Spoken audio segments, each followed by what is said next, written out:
Taylor embodied raw life force, but he was a man who stumbled on numerous occasions, haunted by childhood traumas, shadowed by addiction, and weighed down by the loneliness of the artist's life and the pressure of being a performance machine that is not permitted to halt. The band was brought to its knees by his sudden death on the night of March 25, 2022, in Colombia, just 1 hour before showtime. His passing also left a gaping void in the hearts of admirers worldwide. However, in order to comprehend why Taylor Hawkins was not merely a talented drummer, but also a representation of an entire rock generation, it is necessary to trace his life. A solo that is characterized by a combination of highs and lows, occasionally eccentric, but always resonant with passion, and one that continues to resonate in the hearts of those who adored him. Taylor Hawkins was born on February 17, 1972, in Fort Worth, Texas, as the youngest of 3 siblings. When Taylor was 5 years old, his family relocated to Laguna Beach, California, a picturesque coastal community that was nevertheless burdened by imperceptible obligations. His father was a typical 1970s man, emotionally distant, silent, and tough. In contrast, his mother, who was consistently empathetic and loving, harbored her own mute demons that each child in the household had to learn to coexist with. Taylor once stated, "My mother had a dark side. Heather, my sister, was responsible for cooking dinner and overseeing all household duties when she collapsed on the settee due to exhaustion." Taylor recalls that his mother was the sole individual who genuinely believed in his musical abilities. He pretended to perform while singing, dancing, and standing in the living room. She was the sole audience member who attentively clapped. Additionally, she was the first to observe his attachment to percussion and the first to anticipate his potential for greatness. Conversely, his father demonstrated negligible enthusiasm. Taylor once disclosed that his father failed to recognize his abilities or interests, not due to malice, but rather due to the emotional reticence of a generation that was not acclimated to expressing affection. Taylor was motivated to pursue music as an escape from that emotional divide. He once characterized himself as a fat, dumb child who was unsuccessful in all endeavors.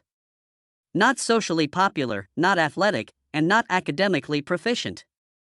His life was transformed when a neighbor permitted him to play an antiquated drum instrument. Taylor was immediately captivated, and his neighbor provided him with encouragement. "You were predestined to play the drums." Shortly thereafter, a female acquaintance of his had an older sibling who enlisted in the military, leaving behind a collection of rock records. Among the ancient, corner-worn album sleeves, Taylor stumbled upon Queen's News of the World, and his world was forever altered. He was captivated by the sweeping compositions of John Williams, the soundtracks of Star Wars and Superman, and the drumming of Roger Taylor. He stated that he perceived the sounds with his heart, rather than merely hearing them with his senses, and that they were large, dramatic, and emotionally complex. Taylor existed in 2 parallel universes during his high school years. Surfing during the day, performing music in a variety of cover bands at night, and practicing drums by playing along to albums by Rush, Genesis, and The Police. Despite the fact that glam metal was the dominant genre at the time, Taylor was drawn to alternative rock, particularly Jane's Addiction, whose unvarnished, honest, and rebellious sound made him feel as though he had finally found his place. No one could have anticipated that this insecure child, who had failed at nearly everything, would discover his voice through a pair of drumsticks. He was an artist who was profoundly sensitive when the lights went down, yet he burned with fire on stage. Few realized that it was precisely this quiet, complicated childhood that shaped him into the artist he was. In his early career, Taylor Hawkins relocated from Laguna Beach to Venice after graduating from high school, where he became engrossed in the gritty street music scene. A world in which young artists were not in pursuit of fame, but rather were pursuing freedom through sound. He and his friends established a band named Sylvia, a small group that was evidently inspired by Jane's Addiction. The band was raw, unpolished, and brimming with instinct and desire. Sylvia performed at Club Lingerie, a diminutive venue in Los Angeles, on a single evening. A man named Stevie Salas was present in the sparse audience. He was in search of a drummer for the Canadian singer Sass Jordan, who was scheduled to serve as the opening act for Aerosmith's European tour. Salas was not impressed by the ensemble as a whole, rather, he was impressed by the sight of a drummer with long hair, undeniable presence, and a wild energy. Immediately following the performance, he stated, "I require an individual who comprehends alternative and punk, and that young man possesses an unusual quality. Taylor Hawkins, at the age of 22, embarked on his inaugural tour with Sass Jordan and immediately established himself as a prominent figure on stage. Jordan described him as possessing a light and love that emanated from within, despite the fact that his skills were still somewhat rough around the margins.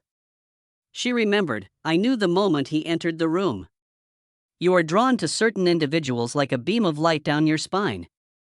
Taylor was one of them." Taylor attracted the attention of Scott Welch, Perry's manager, during an opening performance for the legendary vocalist of Journey, Steve Perry. Welch was also associated with a budding artist named Alanis Morissette. Alanis had recently finished her groundbreaking album, Jag Little Pill, and was in search of a percussionist for her impending worldwide tour. Taylor was promptly invited to participate in an audition and was subsequently incorporated into Alanis Live Ensemble, where she collaborated with guitarist Chris Chaney. Subsequently, the band embarked on an electrifying 2-year tour, performing on some of the world's most significant stages. Taylor Hawkins was as distinctive as the lead vocalist, with his showman-style drumming, windswept blonde hair, and striking appearance. He was more than just a drummer, he was a vital component of the essence that ignited the stage during the performances of Ironic, Hand in My Pocket, and You Oughta Know. Taylor once explained that he opted to perform behind a solo artist because it was a genuine ensemble, rather than a one-woman show. "Alanis allowed me to be exactly who I am. I was granted the opportunity to perform music with my entire being." Taylor encountered Dave Grohl for the first time at KROQ's Almost Acoustic Christmas event in 1995. Alanis Morissette and the Foo Fighters were both scheduled to perform that day. Taylor later stated, "I was merely the backup drummer, and Dave was the individual I admired in Nirvana." Nevertheless, he was exceedingly welcoming. "We shared a cigarette, discussed Queen and the Police, and I was immediately aware that I had encountered an individual who would significantly alter my life. At the time, it was impossible to predict. However, that moment signified the commencement of one of the most profound friendships in the annals of rock and roll, as well as the commencement of a new chapter in which Taylor would no longer remain in the shadow of another's prominence, but would instead assume the role of the official drummer for the Foo Fighters." However, the road ahead would be anything but smooth, as it had been with everything in Taylor Hawkins' existence. Career advancement. Taylor Hawkins did not hesitate when Dave Grohl contacted him in 1997 to inquire whether he knew any drummers who would be suitable for the Foo Fighters following William Goldsmith's departure. He responded with a firm, concise, and passionate voice, "Yes, I will." Taylor's decision to pursue rock music was not motivated by financial gain, but rather by the music that brought him a sense of euphoria. At the time, the Foo Fighters were a young and emerging band, while Alanis Morissette had already achieved global success. His inaugural performance with the Foo Fighters was a covert performance at the Alligator Lounge in Santa Monica on April 19, 1997.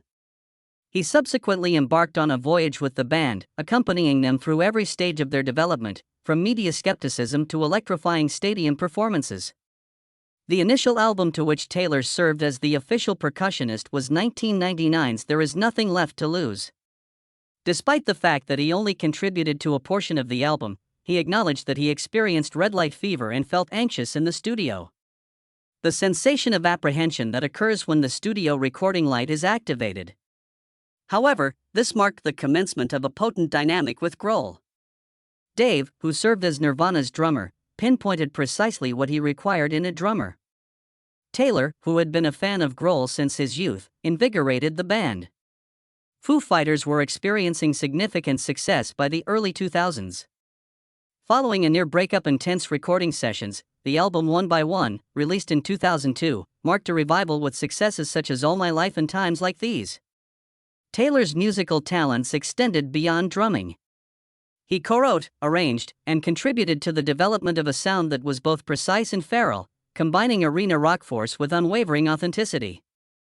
In the years that followed, Foo Fighters established themselves as one of the most prominent rock bands in the world. Grammy Awards were acquired, tens of millions of albums were sold, and they performed on legendary stages. Taylor Hawkins, with his irrefutable stage presence, explosive drumming, and golden hair, was indispensable to the success of Wembley, Glastonbury, Lollapalooza, and Rock in Rio. However, Taylor's achievements were not limited to the Foo Fighters.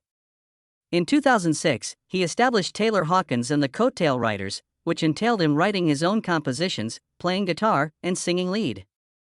A band that would allow him to delve into a different aspect of himself, one that was boundless, inventive, and humorous. He was not only a remarkable percussionist, but a complete musician, as evidenced by albums such as Red Light Fever and Get the Money. He also participated in numerous side ventures, such as the cover band Chevy Metal, Birds of Satan, and NHC, as well as with members of Jane's Addiction. He frequently collaborated with legendary artists such as Brian May, Slash, Elton John, and Covid and Cambria. Taylor Hawkins was present whenever percussion required a distinctive personality. Taylor was the essence of the stage, more than anything else. He did not merely engage in recreational activities. He performed, recounted anecdotes, and occasionally exchanged roles with Dave Grohl to sing the lead. Under Pressure, Queen, Somebody to Love, and Rock and Roll, Led Zeppelin, were frequently the focal points of his performances.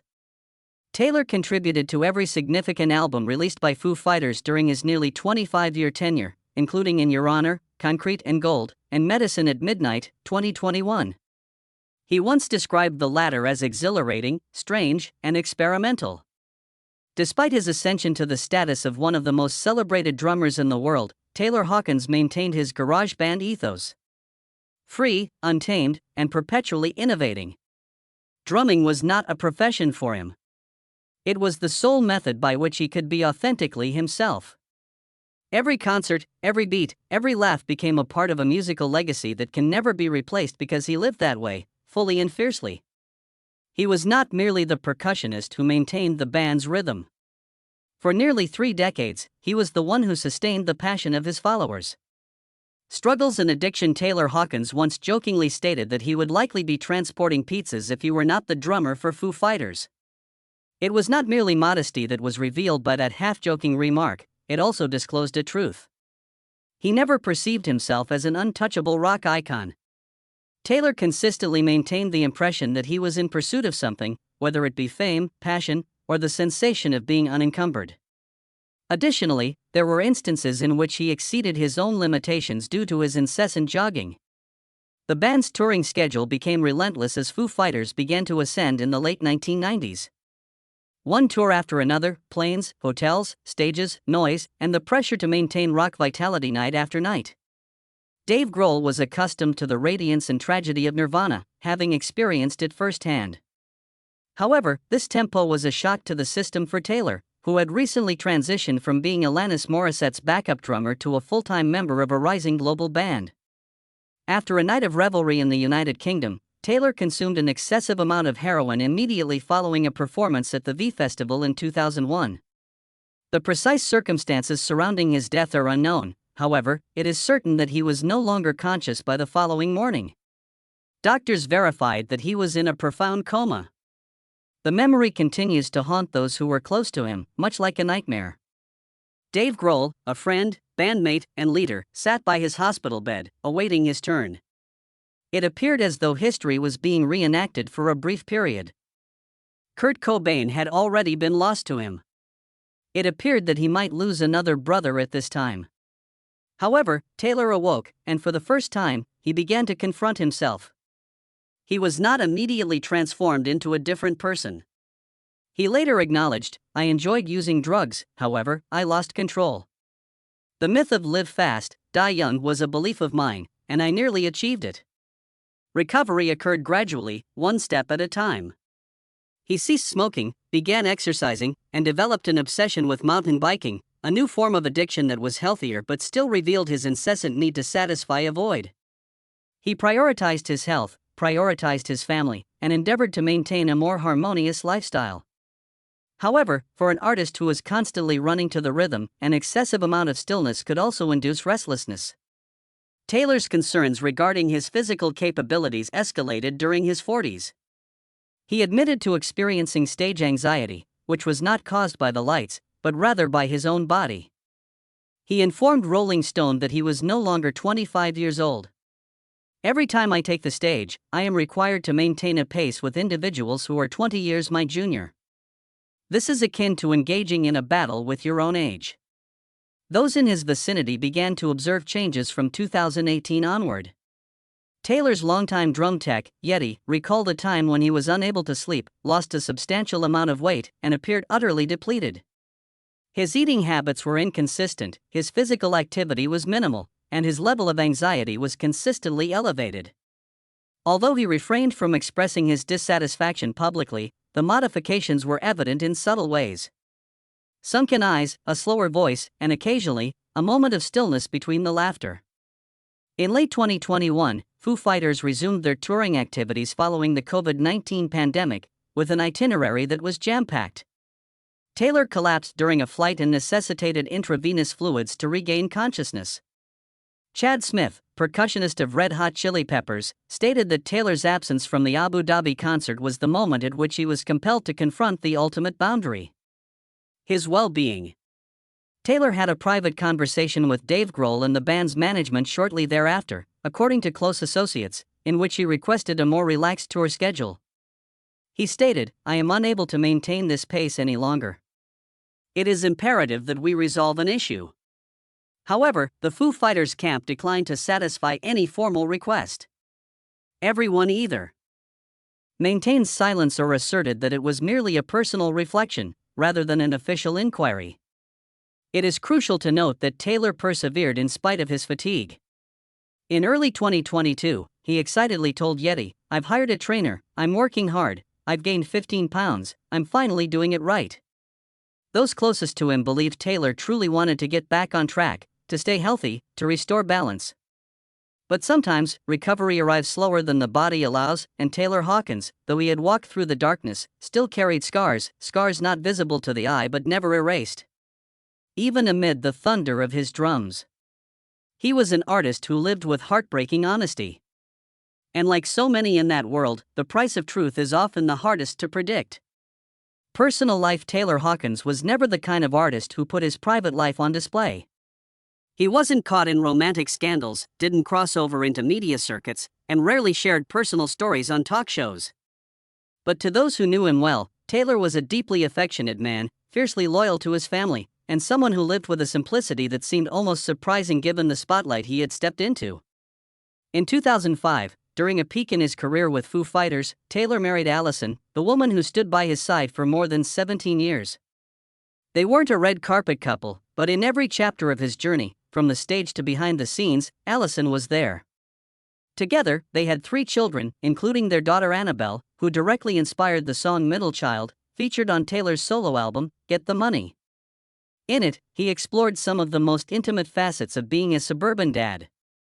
Get the Money wasn't just a fun side project. It was a brief but heartfelt declaration. Taylor wasn't only the drummer in a legendary rock band. He was a man who drove his kids to school, spent evenings playing guitar in the garage, and occasionally drummed with friends' cover bands at local events. He once said, "I know I'll never be a Freddie Mercury or a Dave Grohl, but I can be a good dad, a funny husband, and a nice neighbor. That's enough for me." When not on tour, Taylor lived in Topanga Canyon, a quiet, wooded area in California where the air smelled of pine and the hills rolled endlessly. There, he built a small home studio, working independently, jamming with friends, writing, recording, sometimes just for fun. Neighbors described him as cheerful, often seen biking in the mornings, greeting everyone, never acting like a rock star. Yet, as a sensitive artist, Taylor carried his share of insecurities.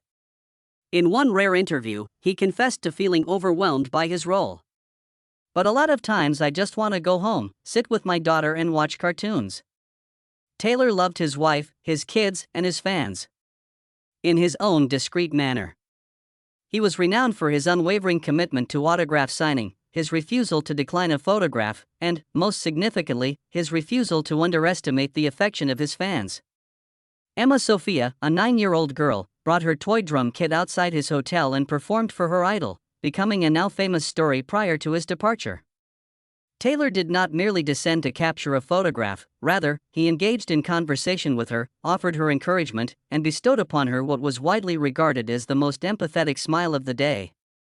Taylor transformed Emma's worst day into her finest. Emma's parents recollected this. He did not require grandiose stages or extravagant accolades to be remembered. Taylor Hawkins' legacy was not solely attributed to his exceptional drumming skills, rather, it was the fact that he lived among others as if music were a genuine, uncomplicated entity that had the capacity to penetrate souls. This was demonstrated through his kindness, pats on the back, and late-night embraces for his daughter. He did not require a medal to demonstrate that he was a decent father, as those who live from the heart never have to prove it. The final years. The ardent young man who was sprinting across the stage as he entered his 50s was no longer Taylor Hawkins. Hair that is blown in the breeze. He continued to exude an extraordinary life force, compelling audiences to rise to their feet as soon as his percussion began to beat. However, his body and mind had already initiated distress signals. Taylor was more conflicted than ever after the COVID-19 pandemic, as Foo Fighters returned with the album Medicine at Midnight and the horror comedy film Studio 666. On the one hand, he desired to persist. Music was his existence, however, the unrelenting schedule was draining him both physically and mentally. He confessed to experiencing stage anxiety and no longer felt as self-assured as he had in the past.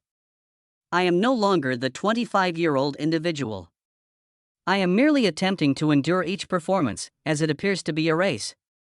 Taylor experienced a loss of consciousness during a flight to Abu Dhabi in late 2021 and required intravenous fluids to regain consciousness. The program was terminated. That event appeared to serve as a cautionary tale. Taylor had a serious conversation with Dave Grohl and the band's management, candidly stating, "I can't keep doing this," according to Chad Smith, the drummer for Red Hot Chili Peppers. "It is imperative that we implement modifications." Taylor Hawkins' vibrant youth was no longer evident as he approached his 50s, his hair swaying in the breeze as he raced across the stage. His life force continued to emanate with remarkable intensity. The instant his drums began to beat, audiences were still moved to their feet. However, his body and mind had already initiated distress signals. Taylor was more conflicted than ever after the COVID-19 pandemic, as Foo Fighters returned with the album Medicine at Midnight and the horror comedy film Studio 666. On the one hand, he desired to persist. His existence was defined by music. However, the unrelenting schedule was exhausting him, both physically and spiritually. He confessed to experiencing stage anxiety and no longer felt as self-assured as he had in the past. "I am no longer the 25-year-old individual. Each performance appears to be a competition. I am merely striving to endure." Taylor experienced a loss of consciousness during a flight to Abu Dhabi in late 2021 and required intravenous fluids to regain consciousness. The program was terminated. That event appeared to serve as a cautionary tale. Taylor had a serious conversation with Dave Grohl and the band's management, confessing, "I can't keep doing this," according to Chad Smith, the drummer for Red Hot Chili Peppers. "It is imperative that we implement modifications." An ambulance arrived at 7:40 p.m.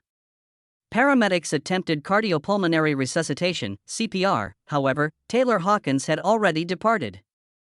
No more percussion, no more mischievous smile, and no more sparkling eyes beneath that long blonde hair. At the age of 50, he expired immediately.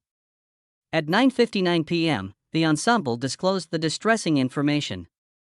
The event was cancelled that evening, mere minutes after thousands of fans were informed. Silence enveloped the stage. The music ceased. The only things that remained were candles and weeping. Public response and persistent inquiries. The sudden death of Taylor Hawkins on March 25, 2022, not only shocked the rock community but also left an agonizing reverberation that reverberated around the world. The Estéreo Picnic Festival stage in Bogotá, where Foo Fighters were scheduled to perform, was still congested with thousands of fans in anticipation. They were unaware that the band's fiery drummer had passed away just an hour prior to the stage lighting being turned on. The night was characterized by whispers and choked sobbing, rather than the continuous, thunderous drumbeat. The stage was no longer utilized as a performance area. It was transformed into a memorial, with hundreds of candles being lighted in honor of a soul that had departed from the game he cherished more than anything. The remaining shows of the South American tour were promptly canceled by the Foo Fighters. The Foo Fighters family is devastated by the sudden and tragic loss of our beloved sibling Taylor Hawkins, they wrote in a brief but heartfelt statement. His musical spirit and hilarity will endure indefinitely. Major artists paid their respects in their own unique manners, and the message disseminated rapidly. Taylor was described as an extraordinary musician and a wonderful individual by Ozzy Osbourne. Travis Barker, overcome with emotion, stated, "I am at a loss as to what to compose. Declaring that I mourn him is inadequate. I look forward to our next encounter. In the dressing room, we will discuss smoke and percussion." A week later, Billie Eilish performed at the Grammy Awards. During her performance, she donned a shirt that featured Taylor's visage. Miley Cyrus, who substituted for the Foo Fighters at Lollapalooza, Brazil, dedicated her entire set to Taylor, erupting in sobs on stage. Roger Taylor of Queen, Taylor's idol, shared a photo with his son Rufus, Taylor's prized pupil, in which they bid each other a tearful farewell. Jimmy Page of Led Zeppelin shared a performance photo with Taylor, evoking the technique, energy and radiant purity he observed in his younger friend. But the grief's outpouring was quickly replaced by another emotion: inquiries. Taylor Hawkins was not unfamiliar with near calls. He had previously experienced a 2-week stupor as a result of a drug overdose in London in 2001. Subsequently, he has endeavored to maintain a healthy lifestyle by engaging in rigorous physical exercise and scheduling routine health examinations. He assured Rolling Stone that he had recently undergone a comprehensive physical examination just months prior to his passing. According to the physician, "I am in excellent health. I train as an endurance athlete, which is why my heart is so large." Consequently, what transpired in reality? Colombia's forensic report disclosed alarming discoveries. Taylor's heart was nearly twice the standard size, weighing 600 grams. His system contained over 10 substances, including opioids, tricyclic antidepressants, benzodiazepines, and THC, as indicated by a urine test. Several sources reported the discovery of a substance similar to cocaine in the room. However, this information was subsequently omitted from the prosecutor's official statement. Unease was further exacerbated by the ambiguity. Rolling Stone published an investigative piece in May 2022 as supporters struggled to cope with the loss. Taylor had confided in his close pals, including Matt Cameron of Pearl Jam and Chad Smith of the Red Hot Chili Peppers, that he was unable to manage the grueling tour schedule of the Foo Fighters. He had requested that management reduce the schedule and felt as though he was on the brink of collapse. "I am unable to endure it any longer," Taylor had stated, as per the article. "This schedule is excruciating." However, Cameron and Smith subsequently apologized, asserting that their statements were misinterpreted. In the interim, the representatives of the ensemble maintained their silence, adding to the existing confusion. There was a division among fans. Some perceived it as a tragic accident, as the individual was a former drug user whose body had been weakened by years of high-intensity performances. Some individuals believed that Taylor had attempted to voice out, but his efforts were disregarded amid the glittering whirlwind of the entertainment industry. Taylor's final voicemail, which was intended for his close pals, the Farrells, was a devastating blow to those who were left behind. "Please ensure the well-being of one another. I will ensure my own well-being. I look forward to seeing you in Sao Paulo. I love you guys." It wasn't a goodbye. It was a promise. A promise he couldn't keep. Taylor Hawkins' death remains without clear answers. No one can say for certain what happened. All we know is that a man who once beamed behind his drum kit, who bent down to sign an autograph for a 9-year-old girl in Paraguay, who dedicated an entire album to his daughter, quietly fell just before showtime. Perhaps he was simply exhausted. Perhaps he was still trying.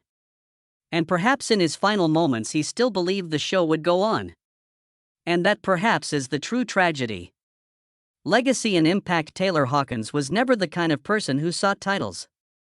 He never demanded the spotlight, nor did he need grand praise to validate his place. Yet when people speak of the greatest drummers of the modern era, names like John Bonham, Neil Peart, or Roger Taylor, Taylor Hawkins often appears quietly among them. Not because of superhuman technique, but because of the wild, sincere spirit he poured into every strike of the drumstick. Taylor wasn't just the timekeeper for Foo Fighters. He was the band's second heartbeat. If Dave Grohl was the brain and soul, then Taylor was the lifeblood. The one who brought energy, fire, and vitality to every performance. He didn't just play drums, he lived inside them. Each beat was a piece of himself, a piece of his heart, and a part of that bright, messy smile that always peeked out from behind his wild blonde hair. His technique was a fusion of classic rock fire and grunge freedom, polished yet instinctive. He could make stadiums quake with The Pretender or All My Life, and just as easily step back, holding a steady groove for Grohl to take the lead. The ultimate bandmate. Beyond drumming, Taylor was also the frontman of his own band, Taylor Hawkins and the Coattail Riders, where he showcased his songwriting, vocals, and stage presence on his own terms. The album Get the Money, 2019, was a clear reflection of that. Playful, introspective, filled with love for his family, and laced with the rebellious spirit of someone determined to live on his own terms.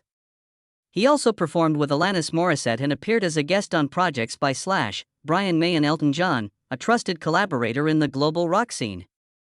Taylor was a bridge between generations of artists.